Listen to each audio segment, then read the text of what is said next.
പുള്ളി ഇങ്ങനെ ഹാർമോണിയം വെച്ചിട്ട് പുള്ളിയാണ് പാട്ട് പഠിപ്പിച്ചിരുന്നത് രാജ സാറിൻ്റെ സ്റ്റുഡിയോയിൽ. നമ്മൾ 7 മണിക്ക് ചെല്ലും രാവിലെ. അന്നൊക്കെ 7 മണിക്ക് ചെല്ലാൻ പറയും.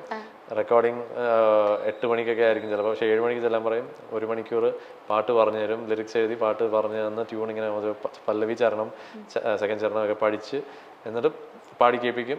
എന്നിട്ട് അപ്പുറത്ത് പോയി രാജ സാറ് വരും ഒരു 7:30 7:45.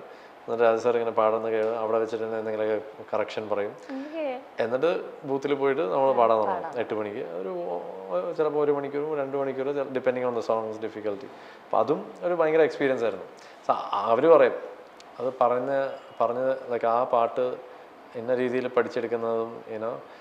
പക്ഷെ ഒരു സെർട്ടൺ റേഞ്ച് വിട്ട് നമ്മുടെ വോയിസിനെ ഭയങ്കരമായിട്ട് സ്ട്രെയിൻ ആക്കി ഭയങ്കരമായിട്ട് കഷ്ടപ്പെടുത്തുന്ന ടൈപ്പ് ഒരു സോങ് ഒരിക്കലും കരിയറിൽ നമ്മളുടെ വോയിസിനെ നശിപ്പിക്കുന്ന രീതിയിൽ അങ്ങനെ ഒരു പാട്ട് പാടി തെളിയിക്കണം എന്നുള്ള ഒരു മൈൻഡ് സെറ്റിൽ പാടാൻ പോകരുത്. നമുക്കൊരു ത്രെഷോൾഡ് ഉണ്ടാവും, ഒരു ഭയങ്കര റേഞ്ച് വരെ പോകുന്ന ഒരു ത്രെഷോൾഡ് ഉണ്ടാവും. പക്ഷെ അതും കഴിഞ്ഞ് നമ്മുടെ വോയിസിനെ തന്നെ ചിലപ്പോൾ ഹേർട്ട് ചെയ്യുന്ന രീതിയിൽ ചിലപ്പോൾ നമ്മളെ ചിലപ്പോൾ അങ്ങനത്തെ ചില സാഹചര്യങ്ങൾ അത് ചൂസ് ചെയ്യണം.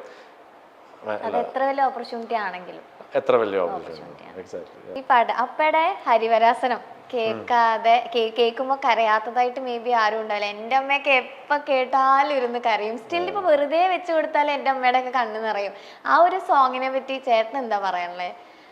ഞാനെന്ത് പറയാനാ, I think it's A cult. അങ്ങനത്തെ ഒരു ടൈപ്പ് ഒരു സംഭവമാണ് അത്. ഐ തിങ്ക് ആ ഒരു കൾച്ചറിലും ഒരു ശബരിമലയുടെ ഒരു ഇതിലും സ്പിരിച്വലി എല്ലാവരെയും കണക്ട് ചെയ്യുന്ന ഒരു ടൈപ്പ് ഒരു സംഭവമാണത്.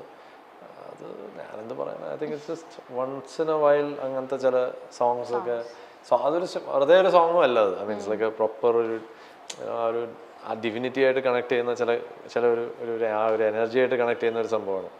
സോ ഐ തിങ്ക് അതിൻ്റെ ആയിട്ട് ഞാനും ഇപ്പോൾ ഒരു പ്രോഗ്രാം ഡിവോഷണൽ പ്രോഗ്രാമോ അല്ലെങ്കിൽ അയ്യപ്പോൾ അമ്പലത്തിൻ്റെ പ്രോഗ്രാമൊക്കെ ചെയ്യുമ്പോഴത്തേക്കും ഞാനും അതിൽ തന്നെ ലൈക്ക് ആ ഒരു പ്രോഗ്രാം അവസാനിക്കുമ്പം അത് പാടിയേ പറ്റൂ. അതിൽ ഞാനും കണക്റ്റഡ് ആണ് ഇൻ എ വേ. സോ അത് ഞാൻ മാത്രമല്ല കുറേ ഗായകർ അങ്ങനത്തെ പ്രോഗ്രാം ചെയ്യുമ്പോൾ അവസാനം ഒരു ഹരിവരാസനം പാടുന്ന സാധാരണ ഗാനമേളയല്ല, ഞാൻ പറഞ്ഞ സാധാരണ പ്രോഗ്രാംസ് അല്ല, എസ്പെഷ്യലി അമ്പല പരിപാടികൾക്കൊക്കെ. അത് ഇറ്റ്സ് ഡെഫിനറ്റ്ലി എ ബ്ലെസ്സിങ്. ഇപ്പൊ മലയാളം എഴുതാനും ഒക്കെ പഠിച്ചോ ചേട്ടൻ? ഇല്ല, എന്തിന്.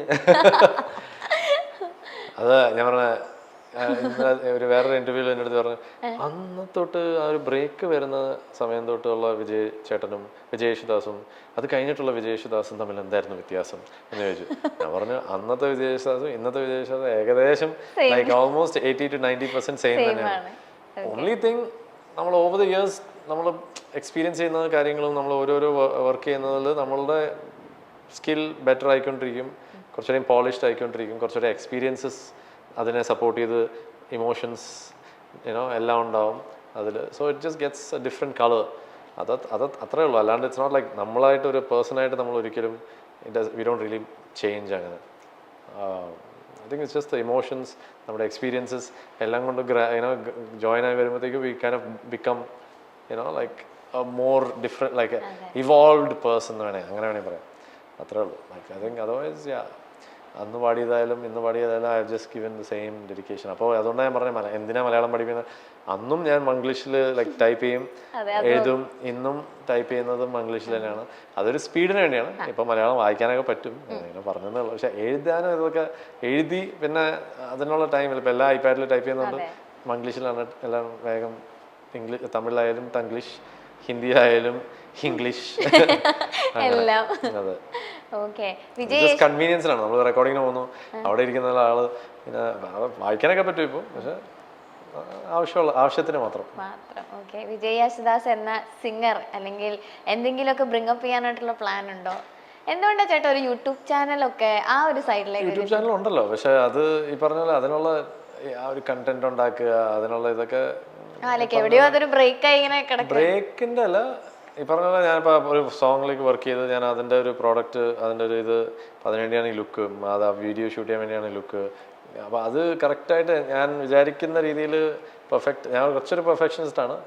അപ്പോൾ അതുകൊണ്ട് അത് അത്രയ്ക്കും പെർഫെക്റ്റ് ആയിട്ട് എല്ലായിടത്തും കൊണ്ട് എത്തിക്കണം എന്നുള്ള ആഗ്രഹത്തിലാണ് ഇങ്ങനെ നിൽക്കുന്നത്.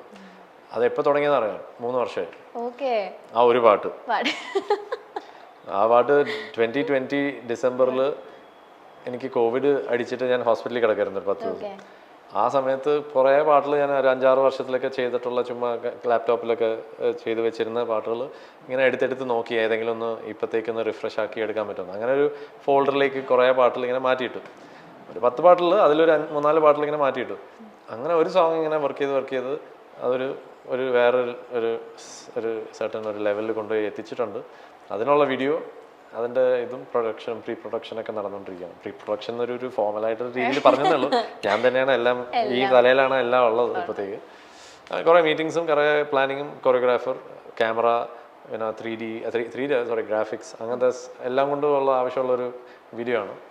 അതിനുള്ള ലുക്കും കൂടെ സെറ്റ് ആക്കിക്കൊണ്ടിരിക്കുകയാണ്. ഇത്രയും തിരക്കുള്ള ഒരു അച്ഛൻ മകൻ ബോണ്ടിങ് എങ്ങനെയാണ്? ഇവർ ഈ പാട്ടിനെ പറ്റിയൊക്കെ സംസാരിക്കാറുണ്ടോ? ജീവിതം എങ്ങനെയാണ് എന്നൊക്കെയുള്ള ചോദ്യത്തിന് പാട്ടിനെ കുറിച്ച് അപ്പയുമായി അങ്ങനെ അധികം ചർച്ചകളൊന്നും ഉണ്ടായിട്ടില്ല എന്നാണ് വിജയ് യേശുദാസ് പറയുന്നത്. അങ്ങനെ ഒരു സിറ്റുവേഷൻ ഉണ്ടായാൽ ആ പാട്ടിൽ താൻ എന്തെങ്കിലും മാറ്റിയാൽ കൊള്ളാം എന്നൊക്കെ പറഞ്ഞിട്ടുണ്ട് തുടക്കകാലത്ത്.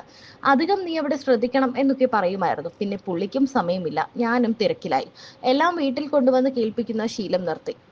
തന്നെ വിച്ചു എന്നാണ് വിളിക്കാറുള്ളത്. മകൾക്ക് അമ്മയ എന്ന് ഞങ്ങൾ ആലോചിച്ചിട്ട പേരാണ്. അതിനുശേഷം കുറെ ആൾക്കാർ മക്കൾക്ക് അതേ പേരിട്ടിരുന്നു. തന്റെ ഫ്രണ്ട്സിന്റെ മകൾക്കും അതേ പേരാണെന്നും വിജയ് പറഞ്ഞിരുന്നു. അച്ഛനെ പറ്റി വാതോരാതെ സംസാരിക്കുന്ന ഒരു മകൻ കൂടിയാണ് വിജയ്. അച്ഛനും അമ്മയും അധികം യാത്രകൾ ചെയ്യാൻ ഇഷ്ടപ്പെടുന്ന ആൾക്കാരൊന്നുമല്ല. തന്റെ കുട്ടിക്കാലത്ത് അച്ഛൻ തങ്ങളെ എല്ലായിടത്തും കൊണ്ടുപോകുമായിരുന്നു എന്ന് വിജയ് പറയുന്നുണ്ട്. ചെറുപ്പത്തിൽ തങ്ങൾ സ്കൂളിൽ പഠിക്കുന്ന സമയത്ത് അച്ഛൻ ഇങ്ങനെ ഗാനവുമായി ഗായകനായിട്ട് സ്റ്റേജ് ഷോസും ഒക്കെ ആയി നടക്കുന്ന സമയത്ത് അച്ഛൻ ഞങ്ങളെയും കൊണ്ടുപോകും. മക്കളും ഭാര്യയും എല്ലാം കൂടെ വരട്ടെ എന്നൊരു ആറ്റിറ്റ്യൂഡായിരുന്നു അച്ഛന്. സ്കൂളിൽ പോകുന്നുണ്ടോ ഇല്ലയോ എന്നൊന്നും അച്ഛൻ മൈൻഡ് ചെയ്യാറേ ഇല്ലായിരുന്നു എന്നും വിജയ് യേശുദാസ് പറയുന്നുണ്ട്. ഈ ദാസേട്ടൻ അച്ഛൻ കുറച്ച് ദേഷ്യക്കാരനാണോ ചേട്ടാ? ഞാനോ അതോ ദാസേട്ടനോ? ദാസേട്ടൻ ദേശക്കാരാ, നമ്മൾ ആരാ അല്ലാത്തത്? I think maybe Parvati വളരെ ഒരു എന്താണ്, എല്ലാവർക്കും ദേഷ്യം വരും, മാത്രമേ ഉള്ളൂ. ഐ തിങ്ക് ചില ആൾക്കാർ ലൈക്ക് അത്രയ്ക്ക് ഒരു ലെവലിൽ ഇങ്ങനെ ഒരു മൈൻഡ് ഒരു പെർട്ടിക്കുലർ ആർട്ടിൽ ഫോക്കസ് ചെയ്ത് അതിനു വേണ്ടി അത്രയും ടൈം സ്പെൻഡ് ചെയ്ത് അത്രയും ഇതൊക്കെ ചെയ്യുന്നവർക്ക് വിൽ ബി ലൈക്ക് കുറച്ചുകൂടെയും എന്തെങ്കിലും അത് ആവശ്യമില്ലാണ്ട് ആരെങ്കിലും വന്ന് ഡിസ്ട്രാക്ട് ചെയ്യാനോ ആരെങ്കിലും വന്ന് ചിലപ്പോൾ ഒന്ന് തോണ്ടാൻ വേണ്ടി ആരെങ്കിലും ഒന്ന് വന്ന് ഇറിറ്റേറ്റ് ചെയ്യാൻ വേണ്ടി വന്നു കഴിഞ്ഞാൽ ചിലപ്പോൾ സ്നാപ്പ് ആവും. നമ്മളെല്ലാവരുടെയും അവസ്ഥ അങ്ങനെയാണ്. ലൈക്ക് എനിക്കും അത് അവിടെ തന്നെ ആ ഒരു ദേഷ്യമൊക്കെ എനിക്ക് കിട്ടിയിട്ടുണ്ട്. പക്ഷെ നമ്മളും ട്രൈ ചെയ്യും മാക്സിമം ഒന്ന്. അത് മോർ ദൻ കൺട്രോൾ. നമ്മൾ ജസ്റ്റ് വി ഷുഡ് എന്നുവെച്ചാൽ കൺട്രോൾ ചെയ്യുക അല്ലെങ്കിൽ സപ്രസ് ചെയ്താൽ നമ്മൾ ചിലപ്പോൾ എപ്പോഴെങ്കിലും പൊട്ടിത്തെറിക്കും. അതിനെക്കാട്ടും നല്ലത് we should like deal with it. നമ്മൾ എന്തുകൊണ്ടാണ് നമുക്കത് ആ ഒരു ഇതിലേക്ക് വരുന്നത് എന്നുള്ളത്. അപ്പോൾ നമ്മൾ മേ ബി നമ്മുടെ കുറേ തോട്ട്സ് ഉണ്ടാവും, നമ്മൾ എന്തെങ്കിലുമൊക്കെ ചെയ്യണം എന്ന് ആഗ്രഹം ഉണ്ടാവും. അതിൻ്റെ ഇടയ്ക്കായിരിക്കും നമ്മൾ ഫാമിലിയും അല്ലെങ്കിൽ ഫ്രണ്ട്സും അല്ലെങ്കിൽ ലൈഫ് കൊണ്ടുപോകാൻ നോക്കുന്നത്. അപ്പോൾ അതിനിടയ്ക്ക് എന്തെങ്കിലും ഒരു സഡനായിട്ട് ഒരു ബ്ലോക്കോ അല്ലെങ്കിൽ ഒരു ചെറിയ വെറുതെ ഒരു എന്താണ് തട്ട് കിട്ടുന്ന അല്ലെങ്കിൽ ചുമ്മാ ചൊറിയാൻ വേണ്ടി ആരെങ്കിലും ഇങ്ങനെ വരുമ്പോഴത്തേക്ക് നമ്മൾ അതിലേക്ക് ഈ എന്തിനാ ഇങ്ങനെ നമ്മളുടെ അടുത്ത് വന്ന് കയറുന്നത് എന്നുള്ളത്. അപ്പോൾ അങ്ങനെ ചിലപ്പോൾ സ്നാപ്പ് ചെയ്യും അല്ലെങ്കിൽ ചിലപ്പോൾ ദേഷ്യം. ഐ തിങ്ക് ഗെറ്റിങ് ആംഗ്രി അല്ലെങ്കിൽ എന്താ പറയുക ആ ഒരു കൺട്രോൾ ഇല്ലാത്തത് അത്രയും നല്ല കാര്യമല്ല. അല്ലെങ്കിൽ ഒരു സമയത്തൊക്കെ അങ്ങനെ ഡിസേർവിങ് ആയിട്ടുള്ളവർക്ക് അടുത്തൊക്കെ മാത്രമേ ഉള്ളൂ പൊട്ടിത്തെറിച്ചിട്ടുള്ളൂ എന്ന് തോന്നണം അപ്പയുടെ കാര്യത്തിൽ പറയുന്നത്. പക്ഷെ അതും എനിക്ക് ഡീറ്റെയിൽ ആയിട്ട് പറയാനൊന്നും എനിക്ക് അറിഞ്ഞൂടാ. പക്ഷെ എനിക്കും അങ്ങനെയൊക്കെ സംഭവിച്ചിട്ടുണ്ട്. പക്ഷെ more on A general sense like ഇപ്പോൾ ഞാനൊരു ആർട്ടിസ്റ്റാണ്, ഞാൻ ഇന്ന ആളാണ് എന്ന് പറഞ്ഞുകൊണ്ട് ഞാൻ ആരുടെ ദേഷ്യം ഞാൻ ഒരിക്കലും കാണിച്ചിട്ടില്ല.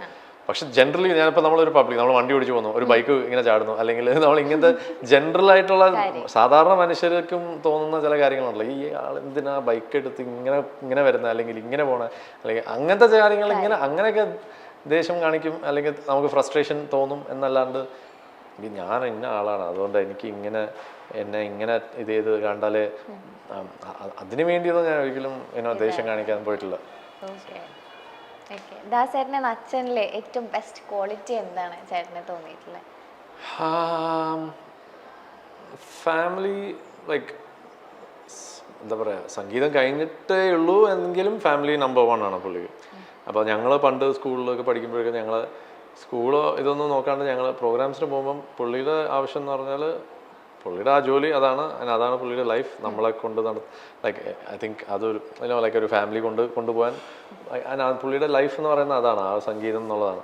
അപ്പോൾ അതിന് സപ്പോർട്ടായിട്ട് അമ്മ എപ്പോഴും ലൈക്ക് ബാക്ക് ബോണായിട്ട് എപ്പോഴും ഉണ്ടായിട്ടുണ്ട്.